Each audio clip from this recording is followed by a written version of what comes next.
Obesitas adalah kondisi medis yang ditandai dengan kelebihan lemak tubuh yang dapat berdampak negatif pada kesehatan. Obesitas terjadi ketika asupan kalori melebihi energi yang dibakar tubuh dalam jangka waktu yang lama. Kondisi ini biasanya diukur menggunakan indeks massa tubuh atau IMT yang dihitung dengan membagi berat badan atau kilogram dengan kuadrat tinggi badan atau meter persegi. Klasifikasi IMT untuk obesitas dari WHO normal itu 18,5 sampai 24,9. Overweight atau kelebihan berat badan 25 sampai 29,9. Untuk obesitas kelas 1 30 sampai 34,9. Obesitas kelas 2 35 sampai 39,9. Obesitas kelas 3 atau obesitas parah lebih dari 40. Tahu nggak sih penyebab dari obesitas? Ya, penyebab dari obesitas macam-macam. Yang pertama karena pola makan yang tidak sehat. Misalnya nih mengkonsumsi makanan tinggi kalori, lemak, dan juga gula. Penyebab yang lain kurangnya aktivitas fisik dan gaya hidup yang tidak aktif.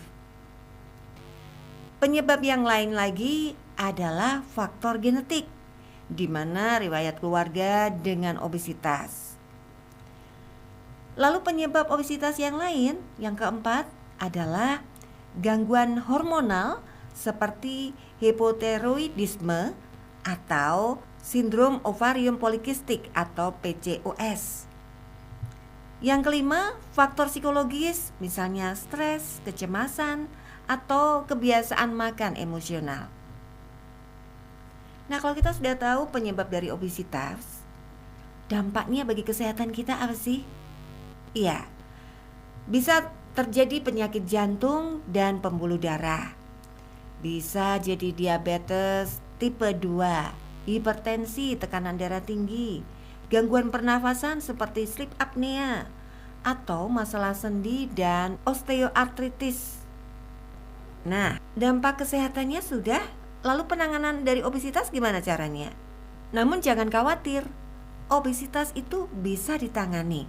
Dan penanganannya, yang pertama perubahan gaya hidup, misalnya diet seimbang dan aktivitas fisik yang rutin. Kemudian kita bisa konsultasi medis, terapi obat-obatan, atau prosedur bedah seperti operasi bariatrik misalnya. Sedangkan yang ketiga, untuk penanganan obesitas, kita bisa dengan dukungan psikologis, mengelola stres dan juga kebiasaan makan kita. Untuk pencegahan obesitas bisa melibatkan kombinasi pola makan sehat, olahraga teratur, dan juga gaya hidup aktif. Nah, bagi yang mengalami problematika kelebihan berat badan dan ingin dibantu, saya ada program menarik untuk mengatasi masalah obesitas secara terpadu dan didampingi oleh para ahli seumur hidup sampai berhasil.